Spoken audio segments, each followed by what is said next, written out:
Maïssa Audio. Grâce à la danse, je suis devenu celui que je suis. Grâce à la danse, pendant des années, j'ai eu des copains qui étaient de la danse, j'ai voyagé de la danse, j'ai mangé de la danse, j'ai pissé, j'ai dormi danse. Enfin, tu vois, c'est inexplicable presque. Tu vois, Ouais. c'est En toi. ouais, c'est comme ça. C'est un univers. Tu m'enlèves la danse, bah, t'enlèves une partie de moi, quoi. Ouais. Tu vois, tu m'amputes. Tiens, tu parlais d'amputer d'une Ouais. jambe. Tu m'amputes de quelque chose, quoi.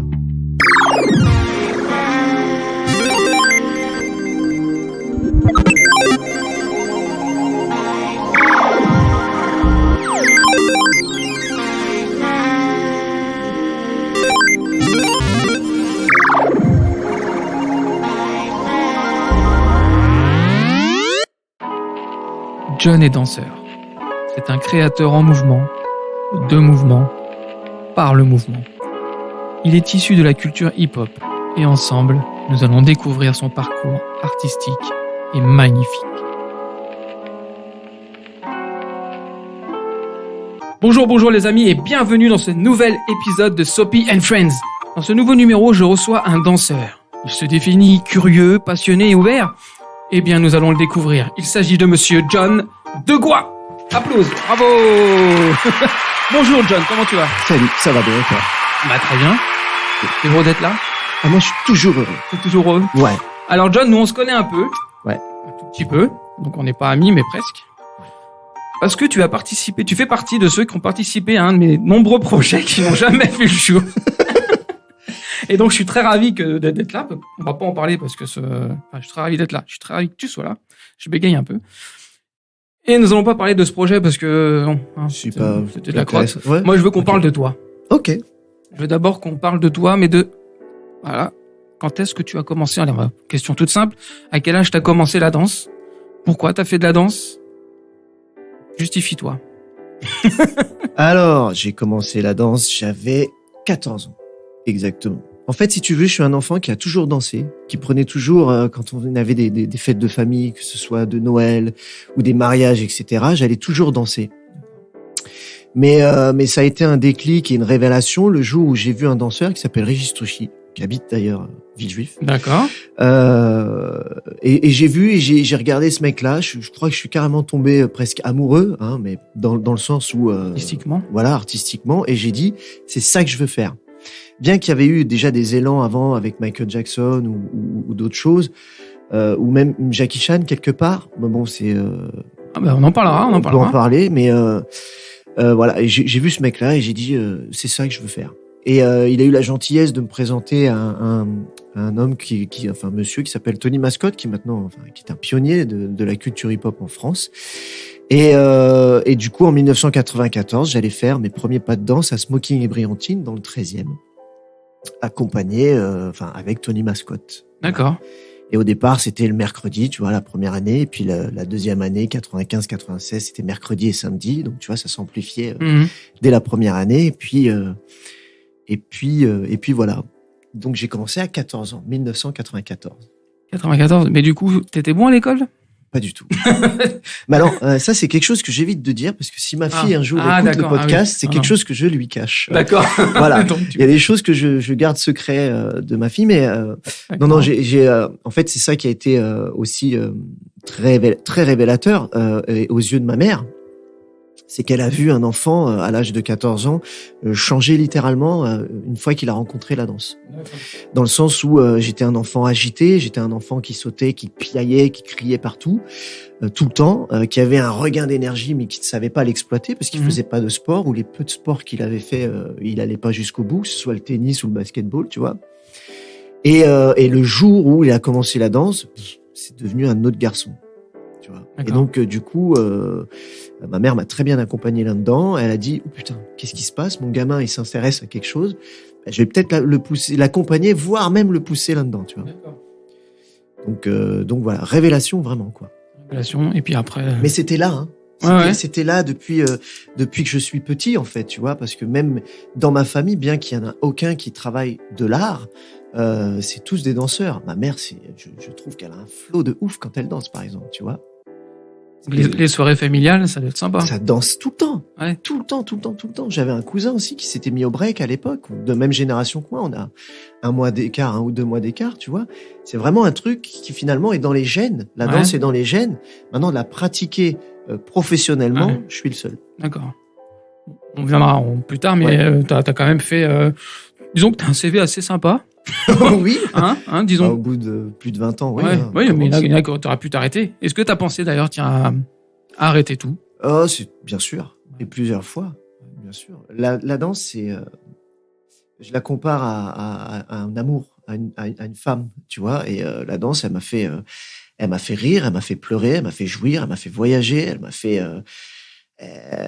vivre, tu vois. Et oui, il y a des moments où j'ai pensé la quitter carrément parce qu'il y a des moments, c'est difficile. On parle d'emploi précaire, enfin, tu vois, on parle de professionnalisation, on parle de passion. Et à partir du moment où c'est une passion, quand tout se passe bien, c'est génial. Hein, tu en jouis complètement, mais dès que ça va pas, ça prend des proportions énormes parce que c'est ta passion.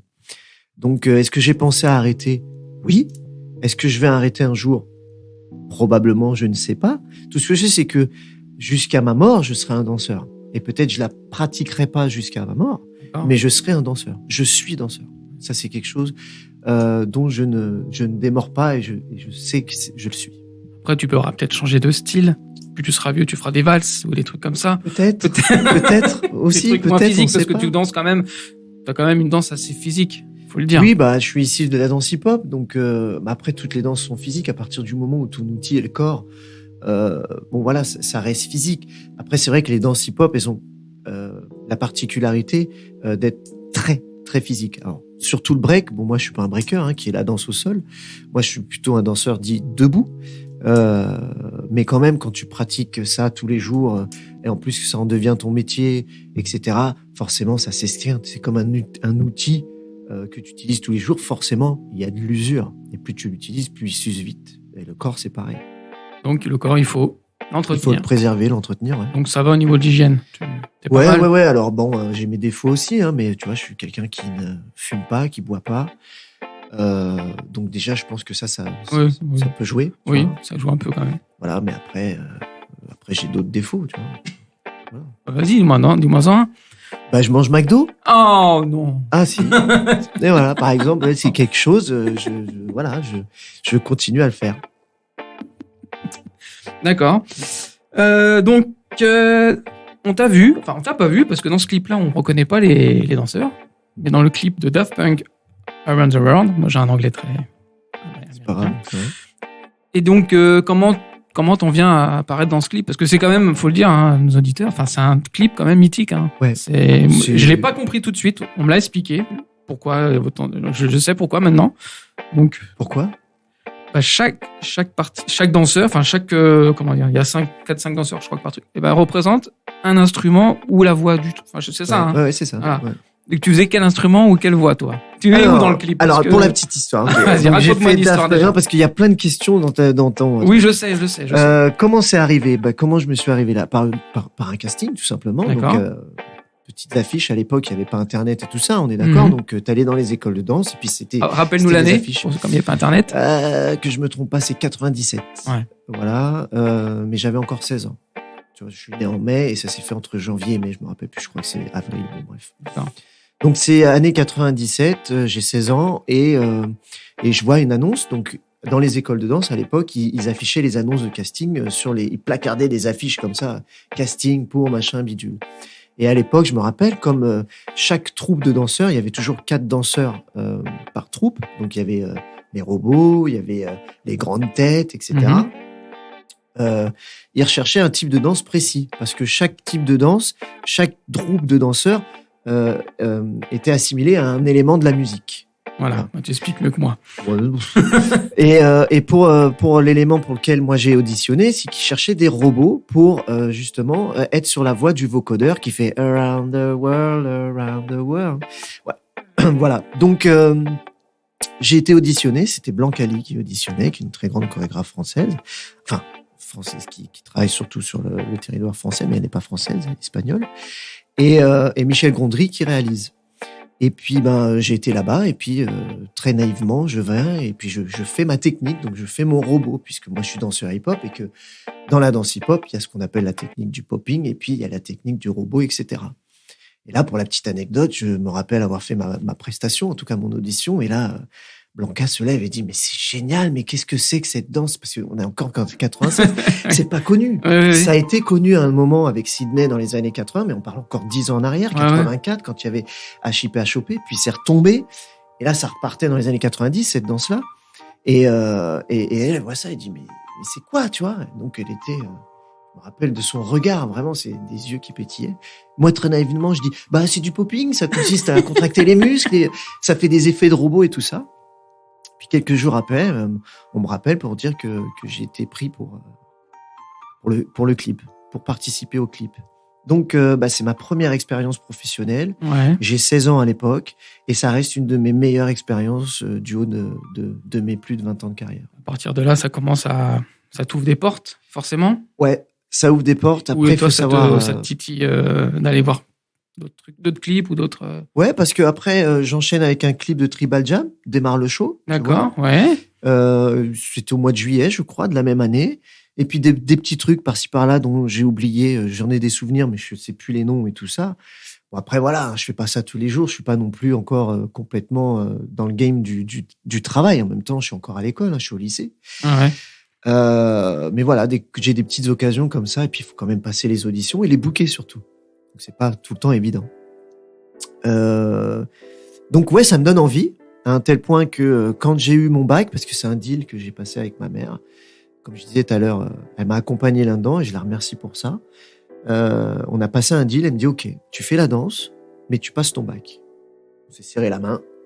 On a passé le deal. Donc, j'ai été jusqu'au bac. Ouais. Mais quand j'ai dû faire le clip des Daft Punk ou de Tribal Jam, elle n'a pas hésité à me faire un mot dans mon carnet de correspondance et dire, voilà, mon fils sera absent les telles et telles dates pour cause professionnelle. D'accord. S'il y avait besoin de se justifier plus, elle le ferait, tu vois, Ouais, elle ouais, le faisait. Ouais.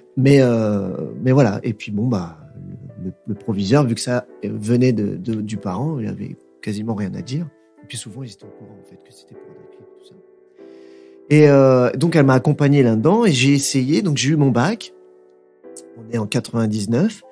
Et là, j'essaye. Je me dis, je vais me lancer dans la danse, mais rien du tout, en fait. Il ne se passe rien. C'est-à-dire qu'à la rentrée de septembre, en plus, j'ai oublié d'envoyer un papier pour aller, pour m'inscrire à un BTS Vente Action Marchande. Donc, j'arrive à la rentrée de septembre. J'ai pas de travail, j'ai pas d'école. Je me lève pendant 3 mois tous les jours à midi. La danse, ça marche pas. Donc, j'ai dit, j'arrête. Et j'ai arrêté la danse. D'accord. Complètement. Je suis parti travailler chez Brice. Tu sais, l'enseigne D'accord. de Costa. Donc, j'ai travaillé chez Brice de 99 à 2001. Ah ouais, donc pendant 2 ans, c'était j'ai raté. Raté, oui, aussi, mais j'ai arrêté. Vraiment. Le déclic, du coup, parce que il y a eu un déclic 2001. Ouais, il y a le déclic que ça me manque, en fait. Ouais. Tu vois, et puis je croise d'autres danseurs, tu vois, parce que je travaille à Châtelet. Châtelet, c'est quand même un peu, vois, le lieu de l'époque pour la danse hip-hop avec Place Carrée et tout ça, les mecs qui s'entraînent. Donc, je croise encore beaucoup de danseurs. Ah, John, qu'est-ce que tu deviens? Qu'est-ce que tu fais? Mais non, t'as arrêté la danse. Blablabla. Puis, petit à petit, j'ai envie. C'est-à-dire que, corporellement, il demande, lui, tu vois, il toque à l'intérieur, il dit, mec, tu veux pas repartir? Et du coup, je démissionne et puis je vais m'inscrire. Je passe une audition pour être remplaçant de Régis, dont j'ai parlé juste avant. Il était danseur sur les 10 commandements, le spectacle. Oui, ça va. Voilà. Et il part et il demande un remplaçant. Et donc du coup, je vais à l'audition, mais je suis pas pris en tant que remplaçant. Par contre, je suis pris pour participer à la formation de l'AID, c'est-à-dire l'Académie internationale de danse, qui à l'époque est la première formation de danse qui inclut des stagiaires sur des spectacles professionnels. D'accord. Donc comme un BEP pâtissier, boulanger qui font des stages en entreprise, je fais un stage en entreprise. Je vais étudier la danse d'un côté et de l'autre côté, je suis booké pour participer au spectacle des 10 commandements. Ça va. Tu vois, le spectacle, je t'ai pas vu, tu faisais quoi? Bon, j'ai pas de rôle. Ouais. Il y avait pas de rôle, tu vois, mais et puis je suis arrivé 2 ans après, parce que il avait quand même déjà bien tourné. Hein. En fait, si tu veux, le spectacle a tellement bien tourné que un stagiaire, ils avaient déjà des stagiaires dès le début, sauf que leur formation durait 2 ans. Donc, ils ont dû les changer. Soit ils les prenaient en tant que professionnels, soit ils les changeaient. C'est pareil, c'est une putain d'expérience. Ah oui, mais clairement, oui, bien sûr. Hein.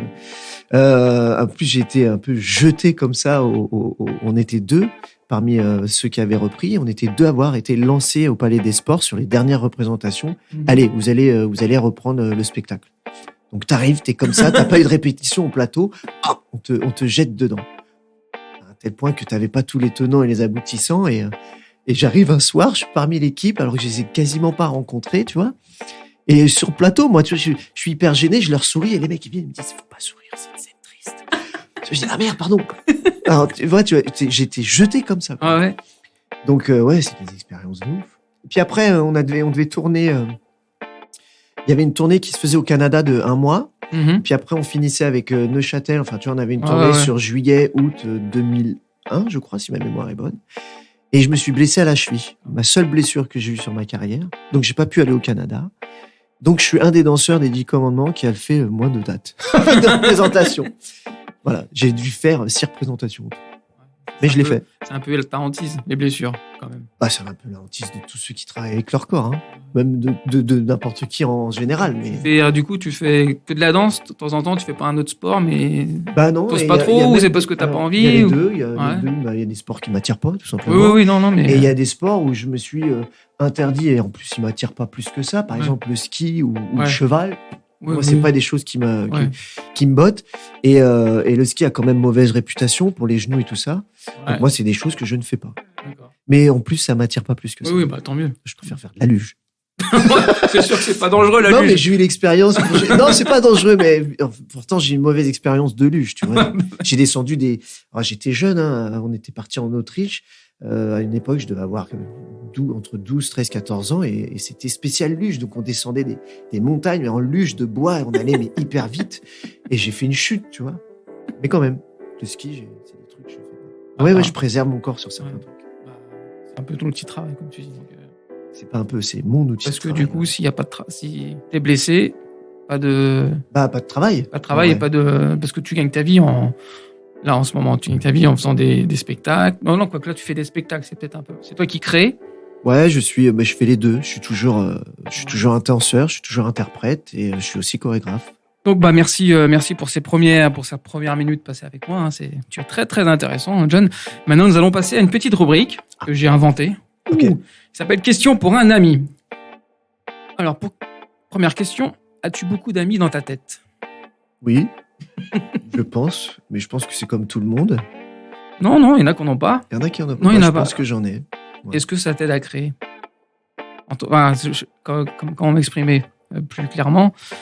Parce que pour créer, faut forcément avoir un petit grain quand même. Moi, je pense dans sa tête, faut être un petit peu décalé, un petit peu. Non, mais rêveur, voilà. Ok, ouais, j'entends. Voilà.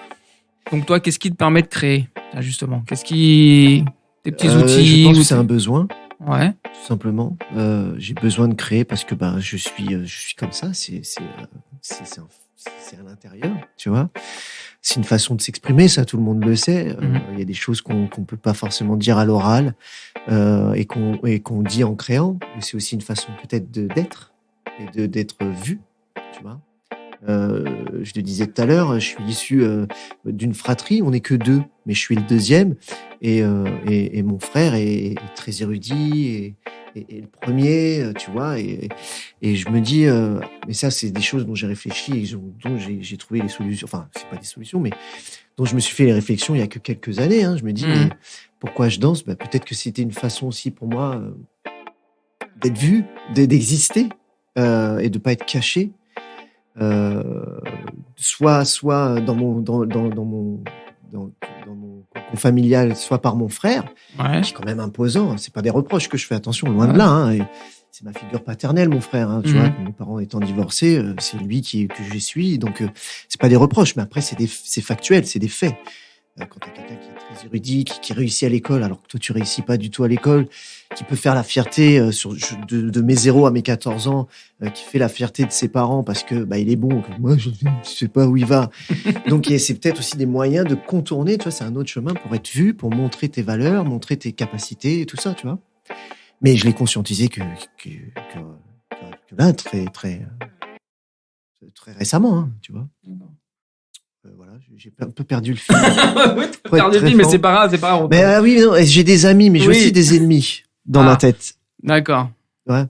Tout simplement, mais c'est encore dans le travail. On va y revenir, tu vas me dire, mais tu vois, j'ai monté un solo, deuxième solo, il y a quelques années, en 2013, qui s'est très mal passé parce que le chorégraphe, c'est-à-dire que j'étais chorégraphe, donc je suis celui qui a des idées et qui propose des idées au danseur. Donc, je suis aussi le danseur. Et le danseur applique les idées du chorégraphe. Sauf que ça se battait dans ma tête, c'est-à-dire que le danseur n'avait jamais le temps d'appliquer la première idée du chorégraphe parce que tout de suite, le chorégraphe en avait une deuxième, une troisième, une quatrième. Donc, j'ai souffert de ce solo que je travaillais seul. Ouais. Et Dieu sait si les murs ne répondent pas à tes questions. Donc, du coup, le chorégraphe et le danseur dans la tête, là, se fritaient tout le temps. Ça a été une horreur. Alors que j'en avais fait un premier qui s'était hyper bien passé. Voilà, c'était la petite. Non, mais il n'y a pas de souci. Hein. Et si un ami te demandait d'arrêter pour lui la danse, est-ce que tu le ferais? Ouais, je sais. Vache, ça. Oui, je t'avais dit, il n'y avait pas de question vache, mais finalement, il y en a peut-être une ou deux. Je pense qu'un ami te demanderait pas d'arrêter la danse. Ça, c'est une très bonne réponse. Parce que. Et s'il te dit, voilà, arrête la danse, sinon on coupe la jambe. Non, c'est de toute manière, je peux pas continuer avec une jambe en moins, donc coupe-la moi et au moins je serai forcé. Contraint et forcé, c'est pas moi qui prends la décision, tu vois. Je la laisse. Non, un ami, voilà, je peux te dire qu'un ami ne me poserait pas ces questions parce qu'il sait que la danse, c'est ma vie en fait, tu vois. Tout ce que j'ai aujourd'hui, du haut de mes 42 ans, tout ce que j'ai accompli, c'est via la danse. C'est des choses qu'il faut comprendre. J'ai un enfant, ma fille elle a 10 ans. J'ai rencontré ma femme grâce à la danse. Je suis devenu celui que je suis grâce à la danse. Pendant des années, j'ai eu des copains qui étaient de la danse. J'ai voyagé de la danse. J'ai mangé de la danse.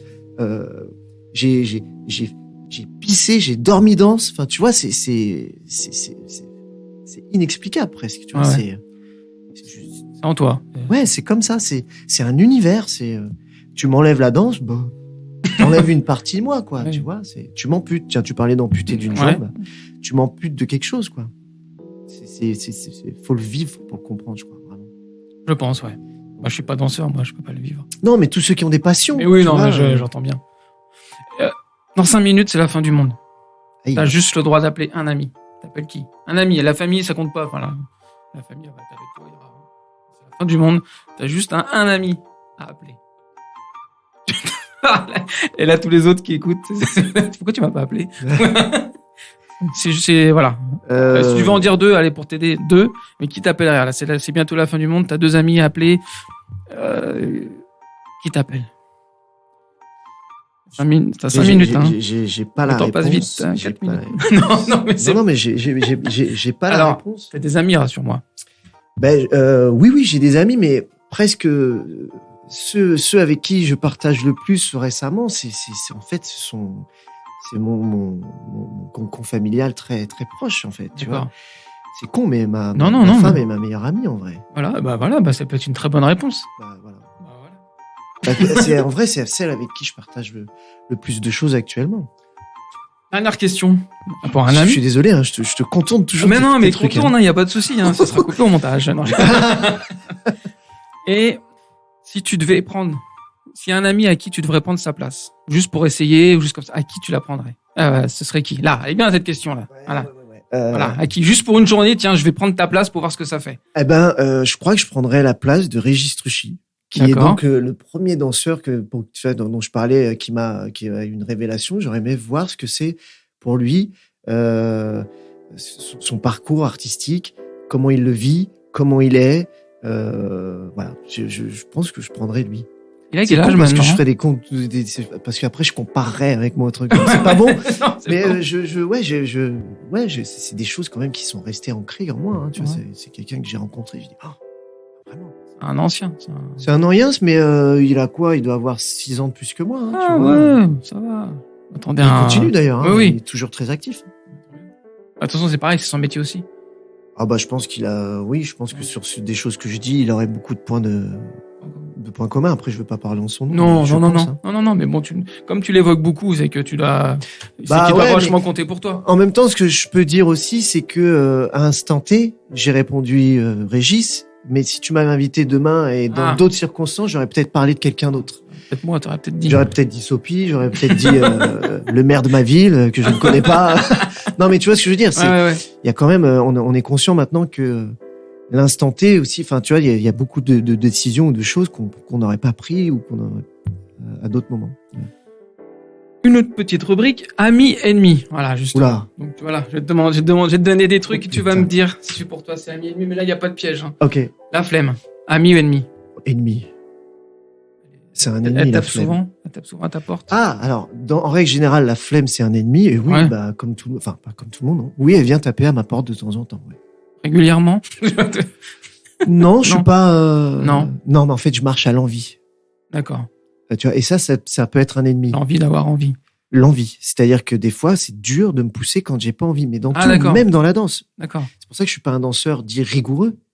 Moi, me faire un truc tous les jours de 10h à 8, de 8h à 10h, etc., ce n'est pas mon truc. J'ai marché à l'envie. Donc, des fois, je dois aller travailler, j'ai pas l'envie, c'est chaud.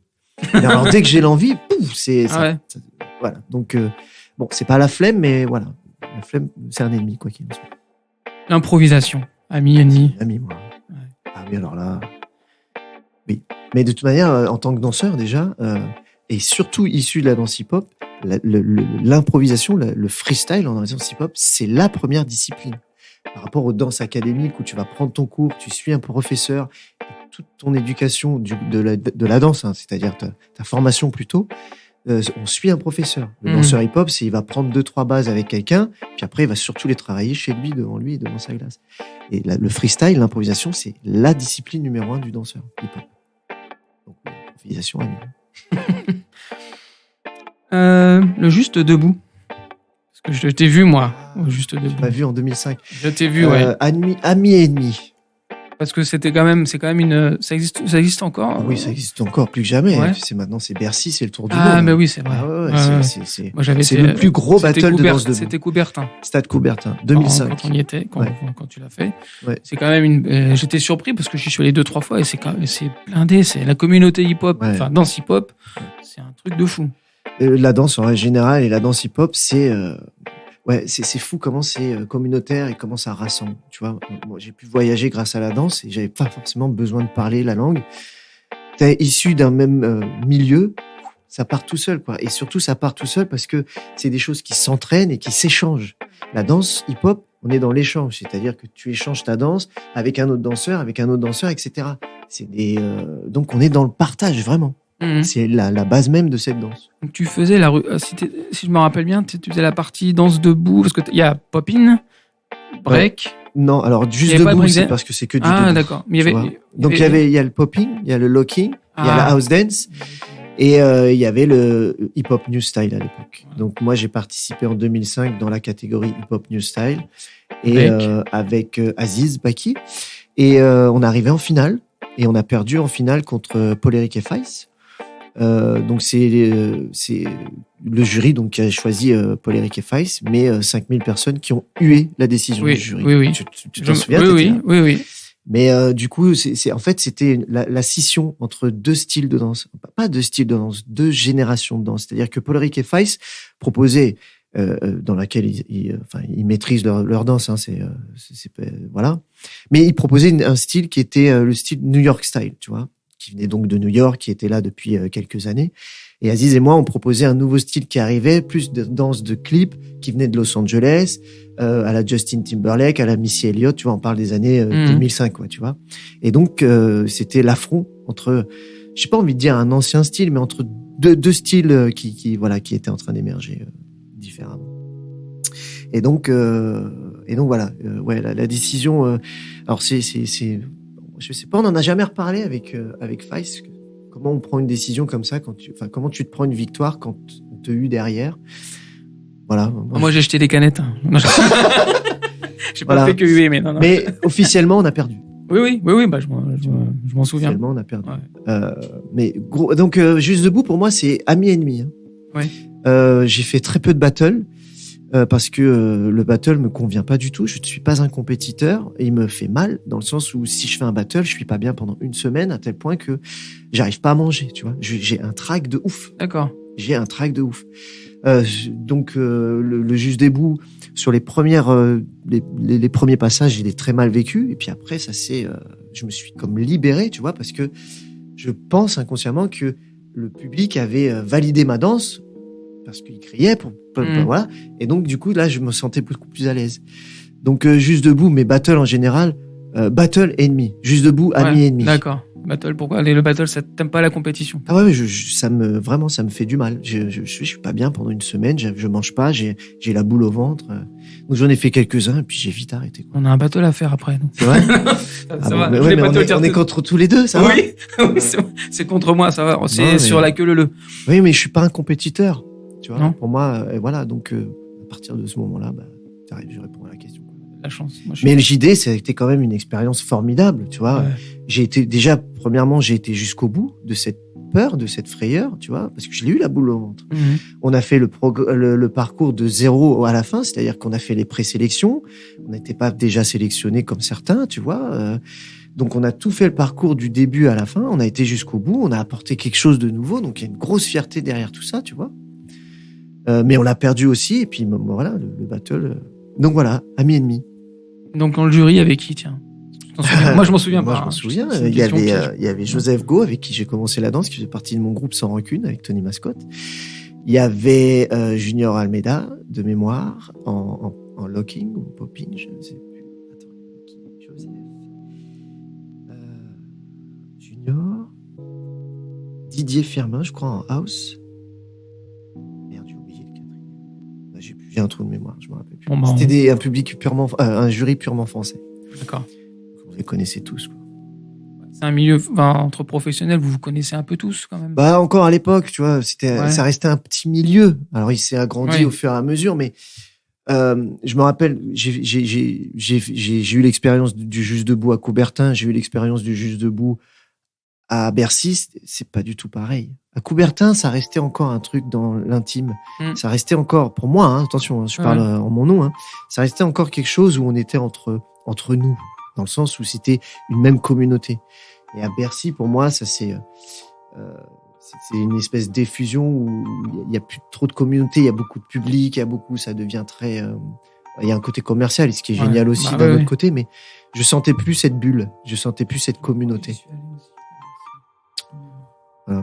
À l'époque, je faisais de la danse aussi. Ouais. Oui, je traînais avec un groupe de danse. Bon, je faisais du hip-hop, mais j'étais pas. C'était là, on va partir dans l'intimité. On avait un ami commun avec VR qui s'appelait Mohamed. Okay. Et qui avait son groupe de danse à Gonesse. Okay. Donc, je dansais avec eux, tout ça. Et puis moi, je les accompagnais.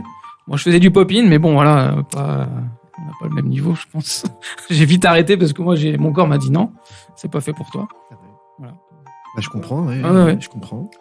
Et donc, voilà, c'était ma période de danse hip-hop où j'allais voir beaucoup de spectacles. Je suis même allé te voir en spectacle. Alors, je sais plus pourquoi, comment, mais je t'ai vu faire un spectacle un peu plus intimiste. Ah ouais. Je crois que c'était à Roissy, si je me rappelle. Mais c'était il y a longtemps, Ouais. Je sais c'était quoi, j'étais seul en scène ou j'étais avec un groupe? Non. Je crois que si. Après, il y avait c'est pareil, je perds la mémoire. Il me semble qu'après, il y avait questions-réponses. Enfin, t'étais assis, après, on te posait des gens te posaient des questions. C'est mon premier solo. Sûrement. Qui s'appelle J'ai tout compris, mais il faut qu'on m'explique. J'avais ramené un pote à moi qui était danseur, qui maintenant, qui s'appelle Daniel, qui maintenant danse dans les troupes, pour le Roi Lion. Trop bien. Je sais plus où est-ce qu'il fait. D'ailleurs, lui, il a super bien évolué. Ok, super, ouais. Et donc, j'avais emmené parce qu'il voulait voir un peu le travail que tu faisais. Peut-être que c'est grâce à toi que maintenant il fait tout ça. Peut-être. C'est sûr. J'en serais ravi. Je lui demanderai. Et puis si c'est pas le cas, c'est pas très grave. J'ai envie de dire tant mieux pour lui s'il a réussi. Enfin, tu vois. Et ami ennemi, dernière question, mais bon, je crois que tu me l'as. Tony Mascotte, ami. C'est ami, ouais. Oui, c'est un peu le. Alors, j'ai rencontré la danse grâce à Régis, mais en fait, j'ai été accompagné après par Tony. Tu vois, c'était Régis qui m'a dit va voir Tony Mascotte, il donne des cours. Tu sais, on parle de 94.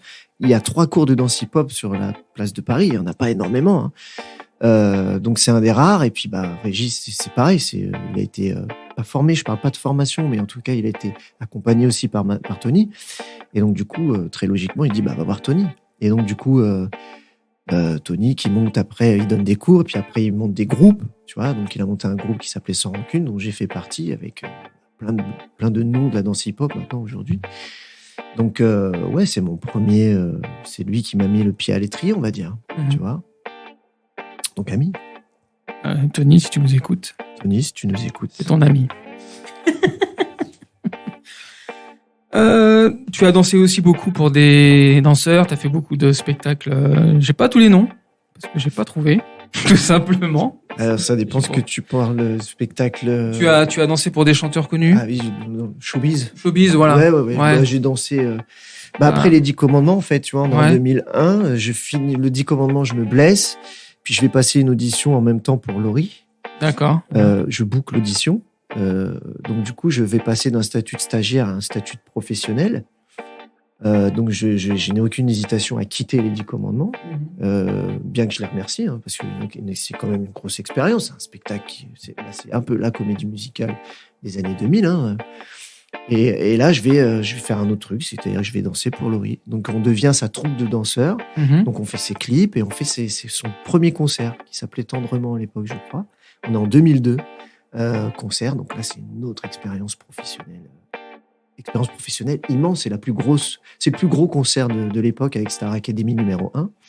On parle de je sais plus, au moins 3 semi-remorques, on parle de pyrotechnique, on parle de zénith, on parle de 7000 à 11 000 personnes, tu vois. Alors certes c'est des gamins accompagnés de leurs enfants, mais d'un point de vue professionnel, c'est une machinerie, c'est ouf, quoi. Et je fais ça sur 2 ans. Je fais 2002-2003. Donc, c'est une quarantaine de plateaux télé. Il y a beaucoup de promotions télé à l'époque, beaucoup moins maintenant. Et une centaine de concerts. Je finis quand même à Tahiti.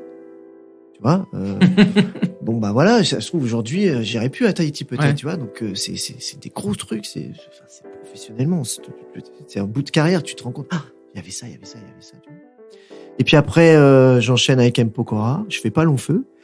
Je fais son premier clip, Showbiz. Donc je l'accompagne sur ses tout débuts en tant que danseur. Et puis après, je fais aussi beaucoup de choses à Londres parce que je vais auditionner là-bas. Je me dis, allez, pourquoi pas. Donc j'investis, hein, tu vois, j'investis du temps, j'investis de l'argent. Je fais des allers-retours des fois à Londres, ça me coûte 1200 francs, hein, tu vois. Je me dis, putain, je me donne les moyens, quoi. Ouais. Là, je danse pour Victoria Beckham, donc la femme de David Beckham, ancienne Spice Girl. Et on fait 2 clips, quelques plateaux télé, donc Top of the Pop, des trucs hyper connus à Londres. Et puis ça s'arrête subitement parce que c'est l'époque où David Beckham est accusé d'avoir fait cocu Victoria par sa secrétaire. Je sais pas si tu aimes le foot, je crois. Peut-être tu te rappelles cette période-là. Donc la tournée promotionnelle au Japon, parce qu'elle est surkiffée au Japon, est annulée. Ouais. Un truc qui est dégueulasse et tout ça. Et puis au bout d'un moment. Je suis un peu fatigué du milieu du showbiz, on va appeler ça le milieu du showbiz. Ouais. Et surtout, j'ai envie qu'on voit ma danse, en fait. Ma danse avec le M et le A en majuscule. J'ai envie qu'on me voit moi. Et où est-ce qu'on peut voir un danseur et sa propre danse ? C'est en travail de compagnie. Donc, il y a un moment où j'arrête le showbiz, j'en ai marre d'être l'ombre de Laurie, d'être l'ombre de ces chanteurs. Et je vais essayer de travailler en travail de compagnie dans les théâtres. De danseur, je passe à danseur-interprète. Et là, on est en 2006. À peu près, ouais. À peu près. Donc 2006. Un virage pour toi. Ouais, un vrai virage parce que artistiquement, on passe dans autre chose. Je dénigre rien, mais chaque milieu, j'ai envie de dire, a ses apports bénéfiques et négatifs. Et là, pour moi, quand j'arrive en compagnie, on travaille sur des propos, on travaille sous des contraintes, c'est-à-dire que tu vas pas juste danser comme ça, on va te donner une contrainte, tiens, aujourd'hui tu danses, t'es comme si t'étais en train de te noyer dans l'eau, ou tu marches sur des nuages, tu vois, toutes les contraintes possibles et inimaginables, donc t'es dans une réflexion, tu cherches, et tu trouves, c'est important aussi de le dire, et voilà, et tu deviens créateur, et puis voilà. Créateur. De mouvement. En mouvement. Par le mouvement.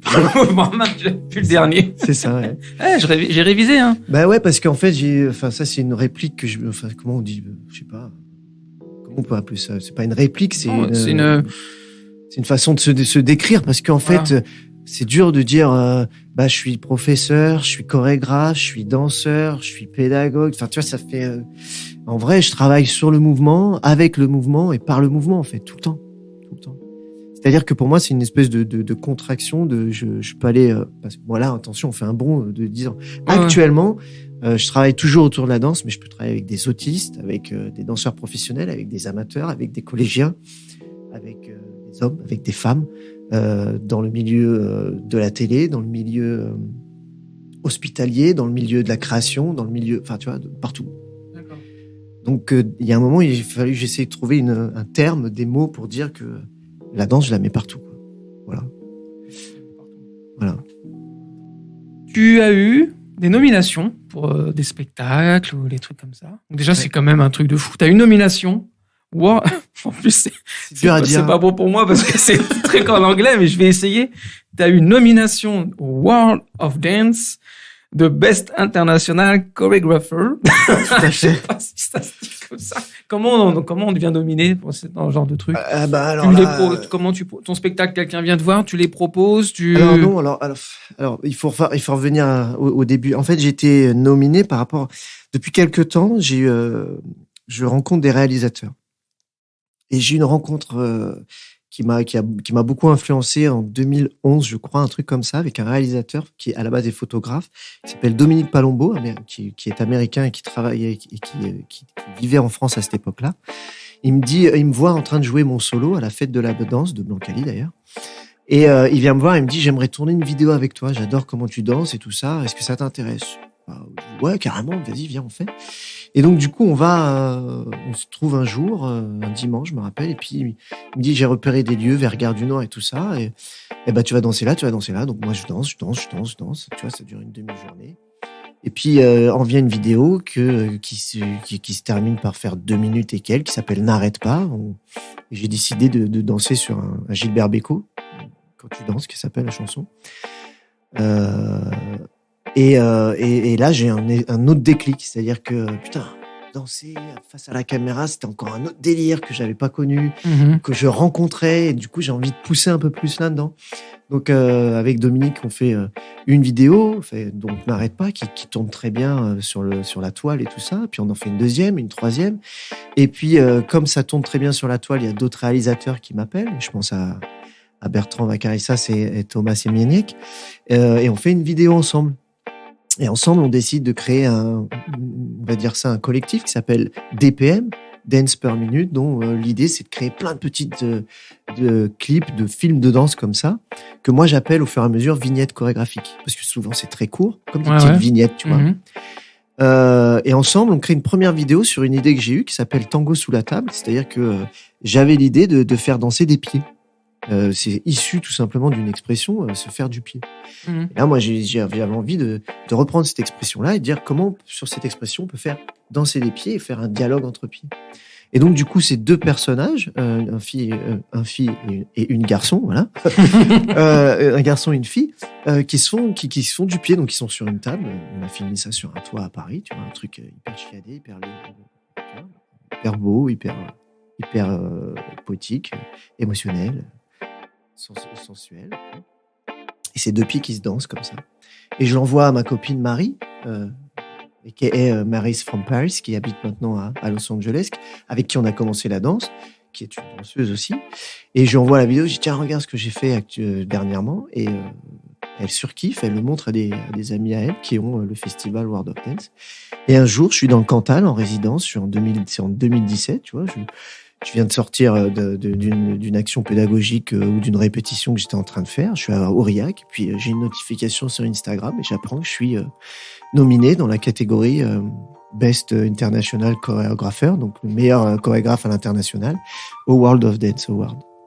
À côté de Benjamin Millepied, Marion Motin, et je passe le bonjour et d'autres chorégraphes. Et je dis, mais c'est ouf, quoi. Ouais. Ils m'ont pas appelé, ils m'ont dit ah tiens, on t'a sélectionné, donc tu le reçois comme ça. Donc voilà, donc c'est une nomination et là tu dis c'est ouf quand même. Surtout que une semaine avant, j'avais joué les premières de ma pièce qui s'appelle Tandem. Donc là on est en 2017 au théâtre de Suresnes pendant le festival Suresnes Cité Danse auquel j'ai beaucoup travaillé. Et il fait la pièce un super accueil du public, mais de l'institution, de nos subventions, enfin, pas un super accueil. Et là, pour moi, je dis, mais il y a un gap, quoi. Comment les institutions françaises disent, qu'est-ce qu'il veut dire John avec sa pièce? Ouais. Et d'un autre côté, je suis sélectionné en tant que chorégraphe à l'international, au World of Dance, enfin, tu vois, et je dis, mais il y a un gap vraiment entre les deux. Donc, c'est à moi de trouver quel est mon chemin pour que j'ai mon périphérique, tu vois, et que voilà, c'est la petite anecdote. Et t'as aussi été nommé en 2020 pour ton premier film. Ouais, qui s'appelle Birds. Alors c'est aussi raconte-moi ça un peu, parce que ça réalisé parce que t'es danseur, chorégraphe, et maintenant tu tiens, je vais être réalisateur. Alors je l'ai pas vu comme ça, mais oui, quelque part ça fait ça. Alors si on doit reprendre mon parcours, en fait, je suis d'abord danseur, puis après je suis danseur-interprète, puis après je suis chorégraphe, et là je me mets à la réalisation. T'as bien vu, hein, j'ai pas dit je suis réalisateur. Oui, tu te mets à la réalisation. Je me mets à la réalisation. C'est-à-dire que j'ai une nouvelle lubie. C'est-à-dire avec toutes ces vignettes chorégraphiques et la rencontre de tous ces réalisateurs avec qui je fais plein de vignettes chorégraphiques, donc des films de danse, je dis, mais tiens, j'ai envie de faire le mien. Voilà. Premièrement, ça part de là. Et après, il est beaucoup influencé par le Covid. Le Covid, je te rappelle que le milieu dans lequel j'exerce, c'est la compagnie, le théâtre. Ouais. Et le Covid, je le rappelle, c'est le secteur du théâtre. Vous avez trinqué, la danse. C'est arrêté complètement. Ouais. Et là, je me dis, tiens, mais que se passerait-il si demain les théâtres venaient à ne plus exister? Donc j'ai eu l'envie de réaliser un film en déplaçant les codes du théâtre et en les mettant dans la caméra, tout simplement. D'accord. Donc j'ai réalisé pour moi j'appelle ça une pièce chorégraphique cinématographique qui est réalisée spécialement pour le point de vue de la caméra. C'est tout. D'accord. Voilà, ça s'appelle Bird, ça fait 8 minutes. Donc du coup, j'ai déplacé certains codes. Et comme j'ai eu l'expérience d'avoir beaucoup de vignettes chorégraphiques et que je balançais tout le temps d'abord sur la toile et les gens machin, là j'ai dit je vais faire l'inverse. Je vais rien mettre sur la toile, je vais d'abord l'envoyer en festival, à l'international, partout. Et je l'ai envoyé à un festival du court-métrage qui s'appelle Côté Court, qui est un festival de court-métrage très connu à Pantin. Il est classé dans la catégorie 1. Alors, c'est le CNC qui fait ces classements-là. D'accord. Catégorie 1, si tu veux, c'est les festivals les plus... je fais les guillemets, les gens le voient pas, mais entre guillemets, les plus importants. Voilà. Catégorie 1, c'est ceux qu'ils estiment les plus importants. Et donc, je suis d'abord sélectionné. Et puis, après, ça fait carton plein parce qu'on m'appelle pour me dire, t'es sélectionné, bravo. Ouais, c'est quand même sur... presque 1000 candidatures, tu vois. Ouais. T'es sélectionné, on aimerait utiliser le visuel de ta vidéo pour en faire l'affiche officielle. Ah super, allez-y. On aimerait te proposer du travail à côté. Et en plus, tu gagnes un prix. J'ai gagné donc le prix SACEM de la meilleure composition musicale. Donc là, carton plein. Je dis, c'est un truc de ouf. Donc voilà, il a gagné ce prix-là, et puis d'autres prix à l'international, à des festivals. Donc Best Dance Film Competition. Ouais, c'est ça. Pourquoi toujours en anglais? Parce que là, je crois que c'est un festival, parce qu'il y en a tellement que j'ai oublié, mais c'est un festival à Toronto, si ma mémoire est bonne. Tu vois, D'accord. Donc voilà. Oh non, Et donc, tu as fait combien de pièces? Tu en as 5 et tu as travaillé sur ta 6e, c'est ça? Ouais, actuellement, je travaille sur une 6e pièce qui s'appelle Demain c'est quand, avec le point d'interrogation à la fin, qui elle aussi est issue du confinement, enfin du Covid et surtout du confinement, qui est une pièce qui est en cours de production, qui invite 3 danseurs au plateau. Et là, le concept, c'est que j'ai envie enfin, j'avais fait sur la pièce précédente, mais l'idée, c'est de continuer sur sortir du théâtre, aller jouer dans les lieux publics, dans les lieux en extérieur. J'ai plus le terme exact, mais bon, voilà. Et ça joue dans un carré de 6 mètres sur 6 mètres. Et le public s'assoit à 360 degrés autour. D'accord. Tu vois. Et ce carré de 6 mètres sur 6 mètres, pour moi, ça me rappelle le confinement. Tu vois, t'es dans un lieu clos, si tu veux. Et l'idée, c'est comment ces 3 danseurs au plateau vont réagir en étant enfermés pendant un certain temps. D'où le titre, Demain c'est quand, parce que le temps est un peu, étiré. On n'a plus trop la notion du temps. Et du coup, où est-ce qu'on peut te voir? faire ce truc-là? Bah oui. Alors, ça c'est une bonne question. Parce que- C'est une question que j'aurais aimé que tu ne poses pas parce qu'on peut pas voir actuellement dans le premièrement parce que la création elle est en cours donc elle est pas D'accord. finie. Que là j'ai que c'est en pourparlers pour retourner dans le Cantal là où j'ai beaucoup travaillé entre 2015 et 2018 parce que j'étais en résidence dans le Cantal, c'est-à-dire qu'ils ont invité un chorégraphe à travailler avec sa compagnie sur le territoire. D'accord. D'accord. Et là, il me réinvite avec cette pièce, normalement, au mois de janvier. D'accord. Jour de danse, c'est un festival qui a lieu au mois de janvier. Alors là, j'ai plus les dates exactes. C'est surtout le mois de janvier. L'idée, c'est d'aller jouer un peu là-bas. Et sinon, non, si je dois être très franc, la diffusion, surtout après Covid, la diffusion des pièces, c'est quelque chose qui est très difficile. C'est quelque chose qui est très, très, très difficile. Ouais. À tel point que c'est quelque chose que là, pour le moment, j'ai carrément mis de côté. Ah d'accord. Ouais, parce que il y a un moment où moi je suis danseur, je suis pas. Il y a des endroits, il faut bien qu'il y ait des endroits où je pêche, d'accord? Parce que depuis tout à l'heure tu dis des choses, t'as réussi à faire ça, réussi à faire ça, mais il y a aussi des choses que je réussis pas à faire. Et diffuser mon travail, c'est quelque chose que je ne sais pas faire. Déjà c'est un travail. Vendre ces pièces, c'est délicat. Pour moi c'est délicat parce que on peut tout de suite se dire il se la pète. Ouais. Tu vois, vendre son travail, ça peut tout de suite être pris par il se la pète, il a les yeux qui sortent de la tête, il a les chevilles qui en fait tout ça. Donc voilà, moi c'est quelque chose qui est très très très difficile pour moi de faire. Parler avec les gens, c'est pas du tout difficile. Oui. Vendre quelque chose et qui m'intéresse à moi, je peux vendre plus facilement la pièce de quelqu'un d'autre que la mienne. Et la tienne. Oui, parce qu'il y a tout de suite cette ligne à ne pas franchir de est-ce que je vais me la péter? Est-ce qu'ils vont penser que je me la pète ou pas? On s'en foutrait pas un peu? Alors logique. Non mais t'as raison, c'est quelque chose. Mais là, j'arrive pas à me l'appliquer. Je l'entends, ouais, mais je le sais, pas. mais j'ai du mal à le mettre en. T'arrives pas à te dire putain, je m'en fous.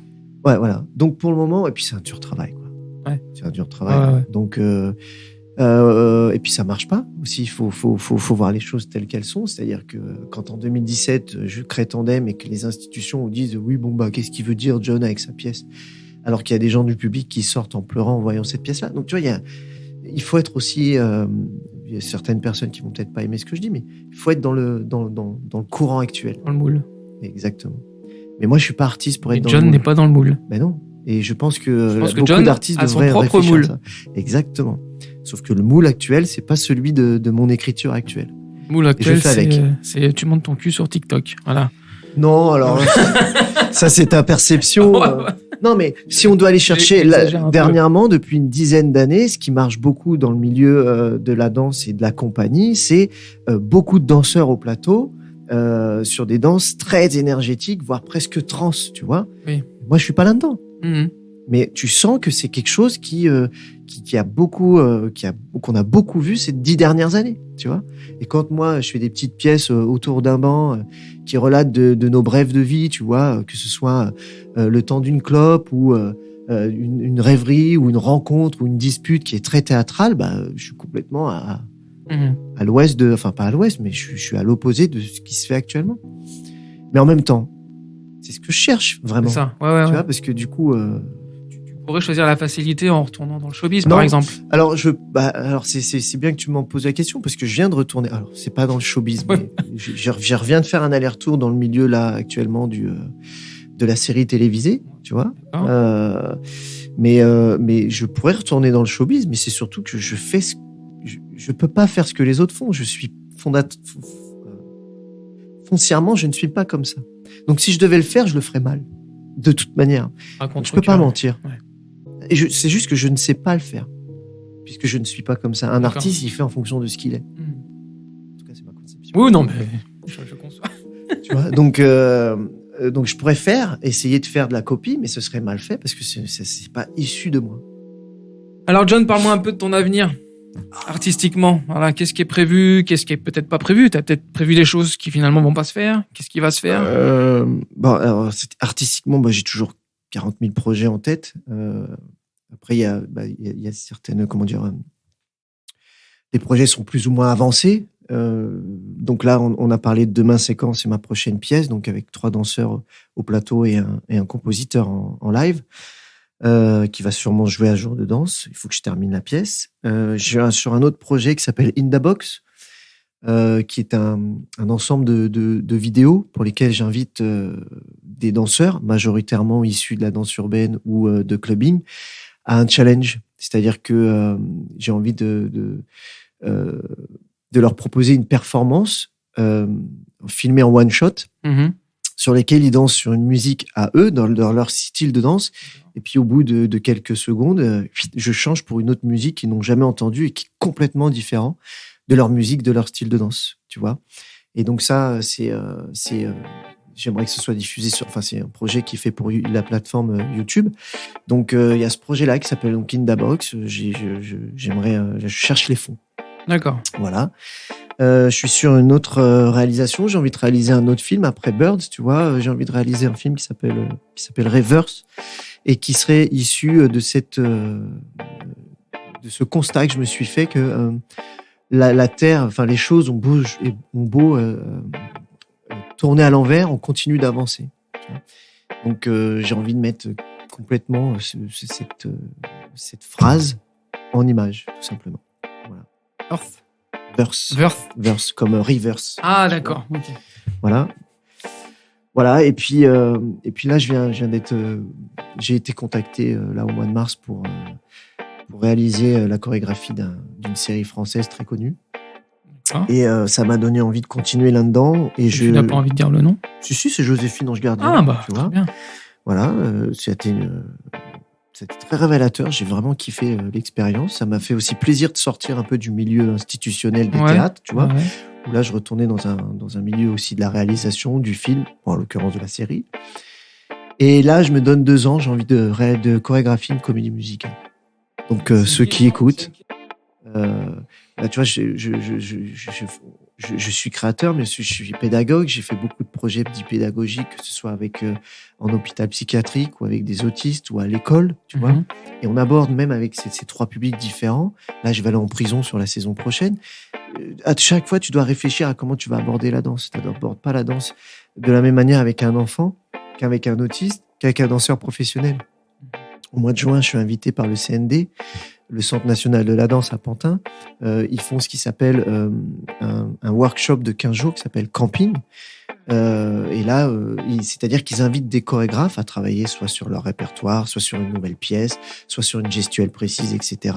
Et nous, ils nous ont appelés avec mon pote Fabrice pour travailler sur l'art du freestyle et la danse à soi. Tu vois, donc et c'est pareil, c'est encore une autre manière d'aborder la danse avec ces participants qui seront soit amateurs, soit presque professionnels. Donc, tu abordes la danse différemment avec ce public-là qu'avec des enfants et tout ça. Et dans un autre contexte, tu abordes la danse différemment quand c'est en comédie musicale en tant que chorégraphe ou en comédie musicale ou en chorégraphe sur une série parce que l'objet principal c'est une caméra. Donc ça me motive et ça t'amène toujours à réfléchir et donc à ne pas t'essouffler. Ça, t'as des jeunes danseurs qui viennent te voir et qui te disent je veux faire comme toi, Ça m'est arrivé. Qu'est-ce que tu leur réponds ? Non. Non, je peux pas leur répondre parce que qu'est-ce que tu leur dis je leur réponds qu'ils auront leur propre parcours et que comme moi, quand j'étais à leur place, j'ai regardé Régis Truchy, on en reparle, mais j'ai aussi d'autres inspirations. J'ai regardé Jackie Chan beaucoup. Il est pas danseur, mais il est chorégraphe pour moi. Parle-moi de Jackie Chan, tiens, parce que tout à l'heure, tu as commencé à l'évoquer et je l'ai pas noté. Ouais. Pourquoi Jackie Chan ?